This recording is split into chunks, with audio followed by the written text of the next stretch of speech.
Vamos lá, meus amigos.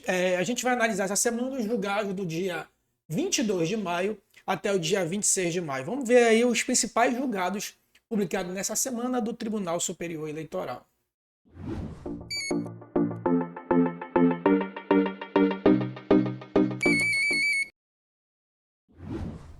Então vamos lá. Para quem não me conhece, eu sou Valber Oliveira, analista judiciário da Justiça Eleitoral e professor de Direito Eleitoral. Então a gente já parte direto aí para os principais julgados do TSE. A gente começa com o abuso de poder e provas indiciárias. Bem, a gente já até viu em outra edição nossa, né, a gente já está aqui na edição 17, a gente já viu esse entendimento aqui do TSE, que diz o seguinte: olha, a regra geral é que para qualquer abuso de poder, as provas, para que fique configurado abuso de poder, as provas elas devem ser robustas, né? Por quê? Porque aquilo que a gente já falou, né? As consequências de uma configuração de abuso de poder, elas são muito gravosas, né? Então a gente meio que usa um pouco a teoria lá do direito penal, né? Para que a gente possa condenar alguém, para que a justiça eleitoral possa condenar alguém, as provas têm que ser robustas. No entanto, o que é que o TSE entende? Que as condenações por abuso de poder devem ser apoiadas em provas robustas. Ok, isso a gente já sabe. O que não, né, no entanto, o que não se opõe à validade da prova indiciária, desde que elementos coligidos sejam verídicos, seguros e coesos. Né? A gente já comentou isso aqui. Prova indiciária, né, não é uma prova propriamente dita, é uma técnica de conclusão, né, uma técnica de dedução, enfim. De acordo com vários elementos, como ele diz aqui, coligidos e coesos nos autos, o juiz faz uma aferição disso e de forma indiciária chega a uma conclusão. Então, prova robusta não se confunde com elemento cabal, né? Uma prova cabal. Prova robusta é no sentido de segurança. Então, a técnica da prova indiciária ou a técnica da aferição indiciária é possível sim em sede de abuso de poder, tá bom? Seguindo adiante, princípio da proporcionalidade e omissão de contas. A gente já viu lá que na prestação de contas, a gente tem alguns requisitos para que seja aplicado o princípio da proporcionalidade. Né? O percentual seja ínfimo, no máximo 10% da movimentação financeira. A irregularidade não deve ser grave o suficiente que possa macular o balanço, né, o balanço das contas, e não pode ter a má-fé do prestador de contas.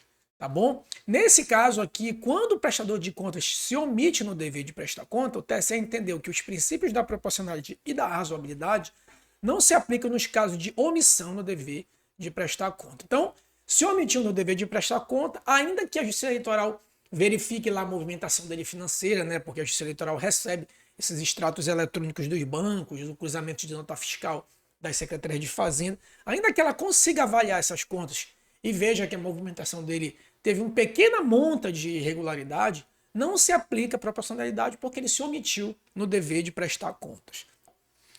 Seguindo adiante, publicidade institucional e perfil pessoal. Isso aqui também já apareceu aqui no nosso em outras edições.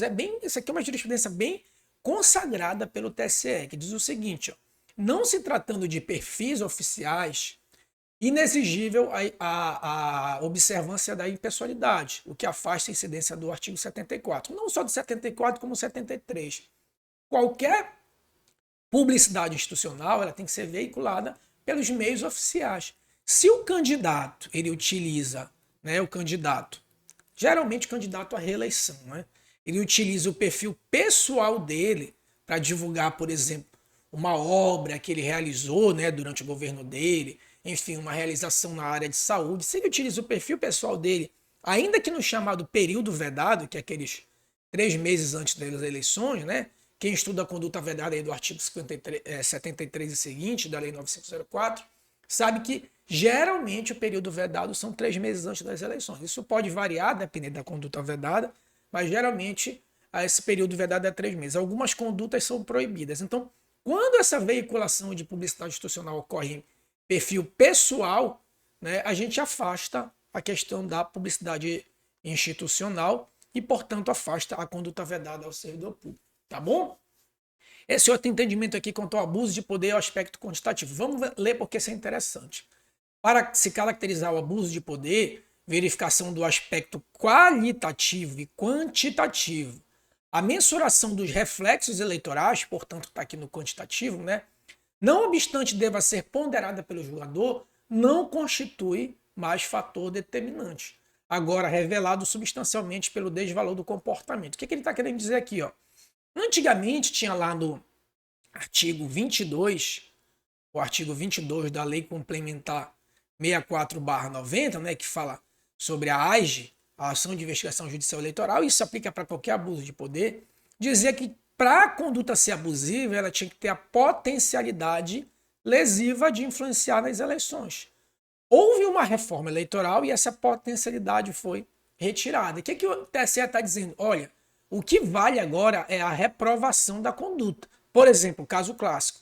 Se ficar demonstrado que o candidato comprou um voto, né, e ainda que ele tenha ganho de 10 milhões de diferença de votação, 5 milhões, esse aspecto quantitativo não influenciou, mas o desvalor da conduta é muito alto, portanto, o abuso de poder ficaria configurado. Então, o TSE está querendo dizer que, conforme a reforma legislativa, esse aspecto quantitativo não é mais tão importante, mas ele pode sim ser ponderado. Ele pode ser ponderado como um componente do desvalor da conduta, mas ele não é essencial, tá bom? Seguindo adiante, justa causa de filiação e discriminação. Bem, só para a gente lembrar, né, via de regra nos cargos proporcionais, o candidato ele deve se manter, né, deve ter a fidelidade partidária. Se mudar de partido pelo qual ele foi eleito, ele perde o mandato, com a exceção lá do artigo 22A, parágrafo único do Estatuto dos Partidos Políticos, né, da Lei 9096.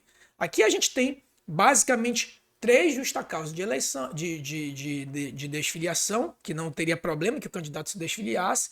Além dela, a gente tem mais 2 na Constituição, que seria a anuência do partido, ou quando o partido não atinge a cláusula de barreira, e aí o candidato pode migrar para outro partido. Tá? Tirando essas 5 causas essa justa causa de filiação, a regra é que ele perca o mandato. Então vamos dizer, a grave discriminação pessoal, ou seja, que é uma dessas 3 aqui do 22A, exige a demonstração de fatos certos e determinados que impeçam a atuação livre do parlamentar, tornando insustentável no âmbito partidário ou que revele situação de desprestígio e perseguição. Então, essa discriminação pessoal política, né, ela deve estar muito bem configurada para poder justificar a saída do parlamentar e ele não perder o mandato. Tá bom? Ok? Seguindo adiante, nosso penúltimo entendimento, o princípio do máximo aproveitamento de voto. Olha aí, principalmente para quem é concurseiro, né? Eu sei que a gente fala aqui com muito advogado, principalmente dia de quarta, que é dia de comentar julgados do TSE, mas esses entendimentos obviamente também caem em concurso. Então, para quem é concurseiro, olha só, princípio, né, que é muito cobrado em prova. Princípio do máximo aproveitamento do voto, na trilha do Código Eleitoral, deve se abster de anular o sufrágio coletivo em função de falhas pontuais. Então, quando existem falhas pontuais na votação, a urna desligou, né, enfim, estava sem a bateria, ficou sem bateria durante 2 horas, depois foram lá, fizeram a recarga da urna ou trocaram a urna, e depois de 2 horas de votação, a votação continuou normalmente. A gente vai anular toda aquela sessão? Não. É o princípio do máximo aproveitamento do voto, né? Essas 2 horas de recarga de bateria aí não impacta substancialmente na votação. Então a gente tem que aproveitar ao máximo a votação daquela sessão eleitoral. É um exemplo clássico disso aí. Tá bom? Isso vale para tudo. Nesse caso aqui específico, foi uma falha formal de uma votação de uma convenção no interior de um partido. Então, o TSE entendeu que essa falha formal não poderia anular a convenção. Ele aplicou, inclusive, o princípio do máximo aproveitamento do voto. Tá bom? Nosso último entendimento, fundo partidário e defesa de filiados. A gente também, isso aqui já teve também uma edição nossa, que diz o seguinte, ó, não ser possível o uso de verbas públicas, né? Portanto, geralmente o fundo partidário, né? Essencialmente o fundo partidário, na defesa de dirigentes ou filiados por ato de improbidade, porquanto tal conduta não se coaduna com a regulatividade partidária. Então, teve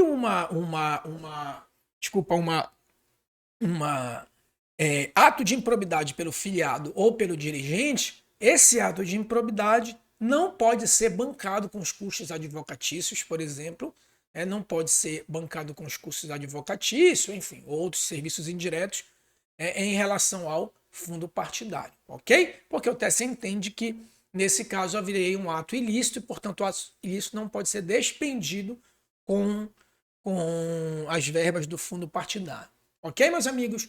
Então, esses aí foram os entendimentos, os principais entendimentos da semana do dia 22 de maio até o dia 28 de maio de 2023. A gente já está na nossa edição 17 aqui do ano de 2023. Tá bom? Não se esquece de dar o like no vídeo, compartilhar, se inscreve no canal. Lembra, né? Toda semana a gente publica aqui pelo menos 2 vídeos. Um de noções de direito eleitoral, para quem está começando, e um de julgados do TSE, para quem já iniciou, né, ou quer se aprofundar no direito eleitoral. Tá bom? Forte abraço e até a próxima.